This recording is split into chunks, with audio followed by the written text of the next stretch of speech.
Hey guys, it's Miss Brownlee. This should be your 5th day working on your graphic novels. It's been quite a journey. Up to this point, you've worked on character design, thinking about creating unique and recognizable characters.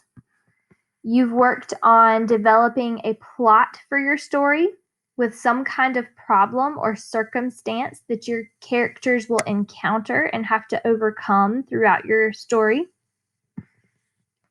You've worked on turning that story into thumbnail sketches so that you actually have a visual plan for what your graphic novel is going to look like. So hopefully at this point today, you have finished your 7 pages of thumbnails. You have a rough sketch or a rough draft of what each of your 7 pages are going to look like. And today, you are going to begin to turn each of those thumbnail sketches into your final draft copy of each page of your graphic novel. And we're going to use those thumbnail sketches as our guide.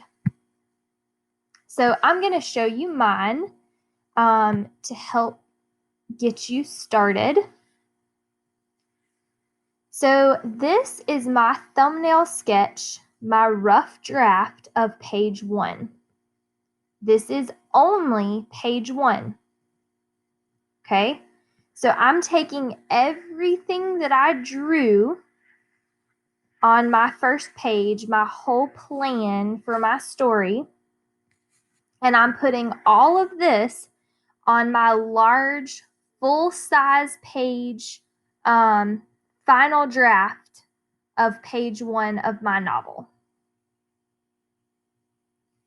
So this page doesn't just have one picture, it's got my whole layout of this scene of what's happening in the first page of my story. There are a few things that I want you to pay close attention to. Number 1, I drew very, very lightly in pencil. As you work on your novel, you are going to realize that there are things that need to change, or maybe things like spacing that needs to change to get your speech bubbles to fit in, and you are going to want to be able to erase easily. It is going to be very difficult if you draw really hard and dark and you're trying to erase and move around things in your story. Draw in pencil, draw lightly. Once you get your page sketched out, make sure that you are adding in your speech bubbles. Your speech bubbles should be your conversation between your characters. And then you also want to add in your narration boxes. Now, what is a narration box? This is what helps your reader understand what's happening in your pictures.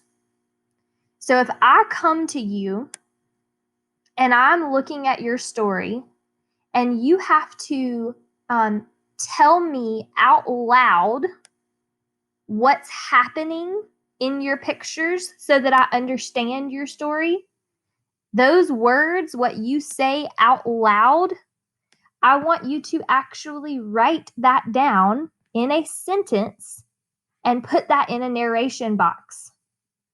Because you shouldn't have to explain out loud to someone what's going on in your book, in your story. Whatever you are explaining out loud, that is the part that the narrator would say, you being the narrator, the person telling the story, and you want your reader to be able to read that in the narration box.